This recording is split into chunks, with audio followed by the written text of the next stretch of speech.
샬롬 구역성경공부 공현필 목사입니다. 오늘은 합심기도 능력이라는 제목을 가지고 그리스도인의 교회 생활 6번째 시간을 가지려고 합니다. 먼저 마음 열기를 보실까요? 지독한 불면증에 시달리는 환자가 있었습니다. 몇 날 며칠을 못 자다가 어느 날 모처럼 초저녁부터 잠이 쏟아져서 꿈속을 헤매고 있었습니다. 그런데 밤 10시쯤 누군가가 흔들어서 깨우는 겁니다. 눈을 떠보니까 담당 간호사였습니다.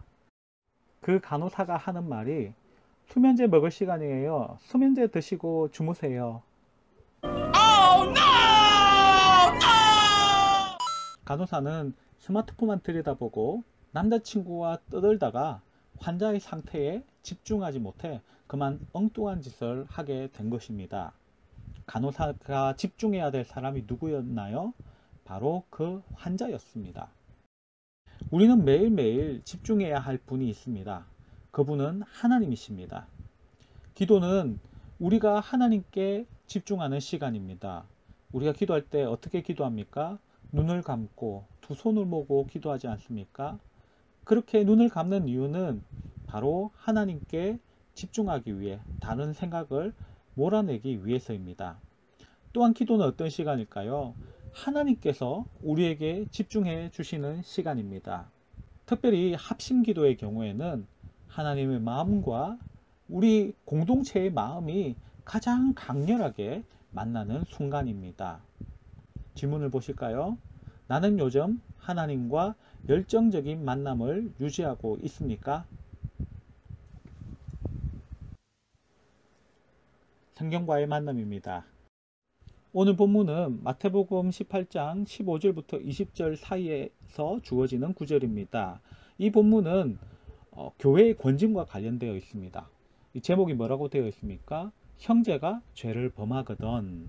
즉, 교회가 권징과 같은 중요한 결정을 할 때에는 반드시 합심기도를 통해 신중하고 사력 있게 결론을 내리라는 말씀입니다. 특별히 이 말씀 속에서 하나님은 우리가 합심기도를 할 때에 교회를 위해서 그리고 기도하는 우리 자신들을 위해서 하나님의 뜻을 알려주시겠다고 하십니다. 뿐만 아니라 합심기도 할 때에 우리가 한 마음 한 뜻이 되도록 해 주시겠다고 하십니다. 하나님의 뜻을 알게 해주시고 또 그 뜻을 우리가 같이 공유하게 된다는 점, 그래서 모든 성도들이 한 마음 한 방향을 갖게 된다는 것, 이게 바로 합심기도의 가치라는 것입니다.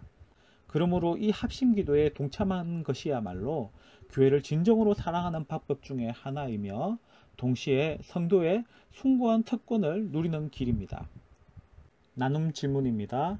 합심기도로 나아가기 위해서는 어떤 단계를 밟아가야 할까요? 첫 번째 대지입니다. 기도하는 사람이 되십시오. 요절 말씀, 그들이 부르기 전에 내가 응답하겠고 그들이 말을 마치기 전에 내가 들을 것이며. 자녀들이 중요한 선택을 앞두고 부모와 의논하려고 한다면은 그 부모의 마음은 어떤 느낌일까요? 아, 내가 자녀를 잘 키웠구나, 이런 생각을 하지 않을까요? 하나님 아버지도 마찬가지입니다. 하나님은 자녀인 우리가 하나님께 기도를 통해서 그의 뜻을 여쭤보고 또 주님의 마음을 물어볼 때에 제일로 기뻐하십니다. 얼마나 좋아하시는지 오늘 요절에서는 부르기도 전에 응답하겠고 말을 마치기도 전에 들어주시겠다라고 말씀하십니다. 성도에게 기도라는 것은 너무나도 좋은 것입니다. 왜 그럴까요? 아버지 하나님이 계시기 때문입니다. 그 하나님은 어떤 하나님이실까요? 들어주시는 아버지, 기뻐해 주시는 아버지, 응답해 주시는 아버지, 나보다 나를 더 잘 아시고 나보다 나를 더 사랑하시고 나보다 내가 더 잘 되기를 원하시는 아버지십니다. 그 하나님이 우리와 함께하고 계시는 것입니다. 그리고 그 하나님께서는 또한 우리의 기도를 듣기를 좋아하시는 분입니다. 그래서 11서 11장 말씀을 보면은 하나님께 나아가는 자는 반드시 그가 계신 것과 또한 그가 자기를 찾는 자들에게 상 주시는 이심을 믿어야 한다라고 말씀하고 있습니다. 그렇습니다. 하나님은 자신을 찾는 자들을 외면하시고 싫어하시고 귀찮아하시는 분이 아니라 상을 주시는 분, 찾을 때에 은혜를 베푸시는 주님이십니다. 그러므로 우리는 기도할 때에 내 기도 안 들어주시면 어떡하나 이렇게 염려하는 마음으로 기도하는 것이 아니라 기도의 응답의 확신을 가지고 기도하는 사람이 되어야 하겠습니다. 두 번째 대지입니다. 기도해 주는 사람이 되십시오. 우리는 기도해 주는 사람이 되어야 합니다. 요절 말씀입니다. 진실로 다시 너희에게 이르노니 너희 중에 두 사람이 땅에서 합심하여 무엇이든지 구하면 하늘에 계신 내 아버지께서 그들을 위하여 이루게 하시리라. 마태복음 18장 19절 말씀입니다. 여러분, 누군가를 위해서 기도하십니까? 또 교회를 위해, 국가와 세계 열방을 위해 기도하는 사람입니까? 나 자신뿐만 아니라 더 나아가 이웃과 또 공동체와 나라와 세계를 위하여서 기도해 주는 사람, 기도해 주는 사람은 행복한 사람입니다. 왜 그럴까요? 기도해 주는 사람은 동역자이기 때문입니다. 누구의 동역자일까요? 먼저 주님의 동역자입니다. 또한 교회의 동역자입니다.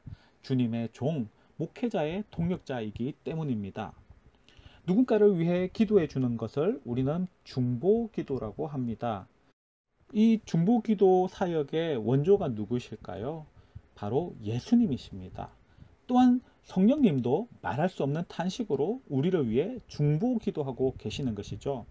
우리 주님께서는 자신의 이 중보기도 사역에 우리를 초청하십니다. 그리고 함께 기도하기를 원하십니다.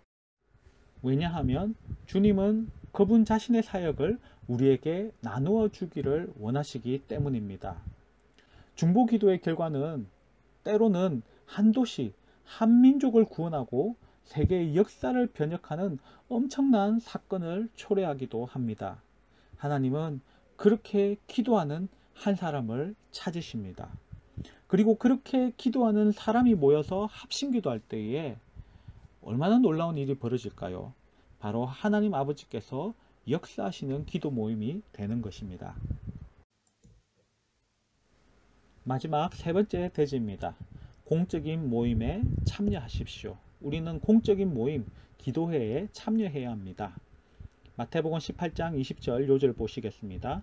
두세 사람이 내 이름으로 모인 곳에는 나도 그들 중에 있느니라. 여러분, 교회가 인정하는 공적 기도회 모임에 참여하시기를 바랍니다. 우리는 함께 기도하는 그 현장에서 하나님을 더 깊이 경험할 수 있게 됩니다. 합심 기도를 할 때에 어떤 유익이 있을까요? 먼저 교회의 흐름과 방향에 동참을 할 수가 있습니다. 교회가 합심 기도를 하는 그 기도 제목은 교회의 기도 제목이지 않겠습니까? 그러므로 이 기도에 참여하게 될 때에 교회가 가는 방향들을 우리는 읽을 수가 있는 것입니다. 우리가 이런 일에 동참할 때에 진정한 교회의 일원이 되었다라고 할 수 있을 것입니다. 두 번째로는 교회와 성도를 사랑하는 마음을 품을 수 있게 됩니다.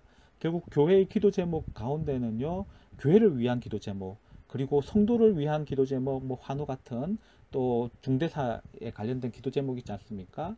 그분들을 위하여 또 교회를 위해 기도할 때에 우리는 사랑의 마음을 가질 수가 있는 것이죠. 그리고 또한 기도로 생명을 살리고 하나님의 뜻을 성취하는 역사에도 동참하게 될 것입니다. 사무엘 시대 때에 참 암울했던 그러한 시대였습니다. 하나님을 알지 못하고 하나님을 떠나 있었던 그 이스라엘 백성들이 사무엘의 부름을 받고 미스바에 모이게 됩니다. 그리고 함께 합심하여 기도를 했습니다. 그때에 어떤 일이 벌어집니까? 블레셋 군대가 비록 쳐들어왔지만은 하나님께서 놀라웠게 역사하셔서 그 블레셋 군대를 친히 물리쳐 주십니다. 그때 세운 기념비 이름이 무엇입니까? 에베네셀입니다. 하나님이 우리의 도움의 돌이 되셨다라는 고백이죠. 결국 그들의 합심 기도는 새로운 시대를 열어내는 그 시대의 흐름을 바꾸는 기도였던 것입니다. 하나님의 기적을 보는 기도였던 것입니다. 자신들의 인생이 회복되고 나라가 회복되는 것을 볼 수 있는 기도였습니다. 초대교회 시대로 가볼까요? 초대교회 성도들은 합심해서 기도를 했었습니다. 그때에 오순절 다락방 사건이 놀랍게 일어났습니다. 뿐만 아니라 하늘의 문이 열리고 감옥 문이 열리고 베드로가 해방되는 일도 열렸습니다. 합심기도할 때에 성령이 그들 가운데 임하여서 담대하게 복음을 전할 수 있었고요. 그들의 복음의 역사가 일어나서 닫혀있는 그 사람들의 마음의 문들이 열리는 기적을 일으켰던 것입니다. 합심기도는 놀라운 기적을 일으키는 기도회입니다. 제가 신대원 다닐 때에 방기도란 것이 있었습니다. 한 방에 3명씩 방돌이들이 있었는데 그 방돌이들이 함께 기도하는 시간이었습니다. 그런데 저희는 좀 많이 모였습니다. 한 3-4방이 함께 연합을 해서 9명, 많으면 12명까지 모여서 함께 기도했는데요. 3명이 기도 제목을 나눌 때보다 9명이 돌아가면서 기도 제목을 나누니 얼마나 시간이 많이 걸리겠습니까? 근데 놀라운 것은 그렇게 모여서 함께 기도를 했을 때에 그 나누는 기도 제목마다 다 응답되는 것을 경험을 했습니다. 저도 참 신기하고 놀라웠는데요. 이처럼 함께 모여서 함께 합심하여 기도하는 것은 놀라운 역사를 일으키는 기도가 되는 것입니다. 오늘 요절에서는 이렇게 말씀하고 있습니다. 2-3사람이 내 이름으로 모인 곳에는 나도 그들 중에 있느니라. 우리 주님의 약속인 것입니다. 주님의 이름으로 우리가 함께 모여서 기도할 때에 주님이 우리 가운데 계시구나, 그것을 깨닫는 그런 은혜를 누리게 될 것입니다. 그러므로 우리는 모여서 기도하는 것에 힘을 써야 하겠습니다. 네, 이제 결론입니다. 여러분, 기도하는 사람이 되시기를 바랍니다. 그리고 기도해 주는 사람이 되시기를 바랍니다. 무엇보다도 공적인 모임, 즉 공적 기도회에 꼭 참석을 해 주시길 바랍니다. 그리하여서 합심기도의 능력을 경험하는 복된 성도님들 되시기를 바랍니다. 네, 열매 맺기와 한 주간의 약속인데요. 먼저 3가지 질문을 한번 던져보시면 좋겠습니다. 첫 번째 질문, 매일 규칙적으로 기도하고 있습니까? 적어도 이 닦는 시간보다는 많은 시간을 기도에 할애하고 있습니까?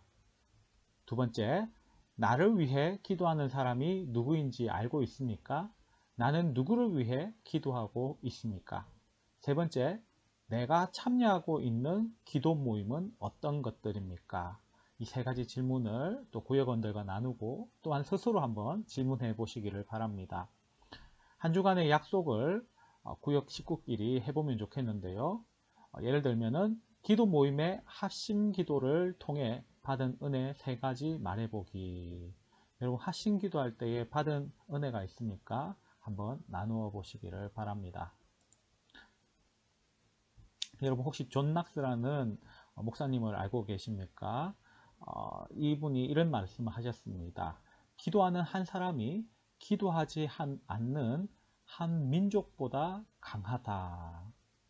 하나님께서는 레위기 6장 13절에서 제단에 불이 꺼지지 않게 하라고 강력하게 말씀을 하십니다. 오늘 우리에게 필요한 것이 무엇일까요? 바로 기도의 불씨를 다시 살리는 일입니다. 여러분, 이 기도의 불씨를 다시 살리는 일, 합심기도의 능력을 경험하게 되는 저와 여러분 되기를 예수님의 이름으로 축원합니다. 한 주간도 말씀으로 승리하는